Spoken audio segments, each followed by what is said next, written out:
नमस्कार मित्रांनो, लाडक्या बहिणीसाठी एक आनंदाची बातमी आहे।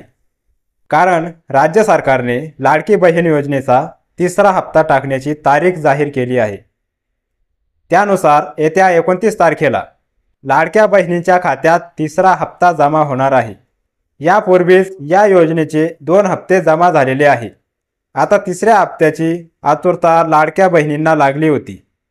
ती तारीख आता जवळ आली आहे आणि त्यामुळे लाडक्या बहिणीसाठी ही खरंच एक आनंदाची बातमी ठरत आहे। राज्य सरकारने काही महिन्यांपूर्वी माझी लाडकी बहीण योजना सुरू केली व आज ती लोकांमध्ये लोकप्रिय झालेली आहे। या योजनेत लाडक्या बहिणींना महिन्याला 1,500 रुपये दिले जाते। यात पहिला व दुसरा हप्ता एकत्र देऊन एक रकमी 3,000 रुपये लाडक्या बहिणींच्या खात्यात जमा झाले होते।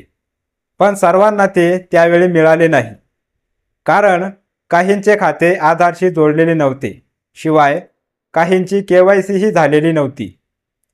त्यामुळे अनेक लाडक्या बहिणी या योजनेपासून आतापर्यंत वंचित होत्या।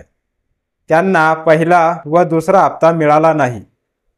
पण त्यांनी टेन्शन घ्यायचं काम नाही, कारण या येत्या 29 तारखेला तुमच्या खात्यात थेट 4,500 रुपये जमा होणार आहे।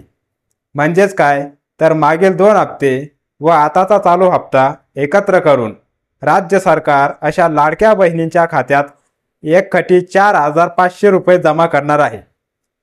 त्यामुळे सगळ्यात जास्त आनंदाची बातमी ही खास अशा लाडक्या बहिणींसाठी ठरणार आहे।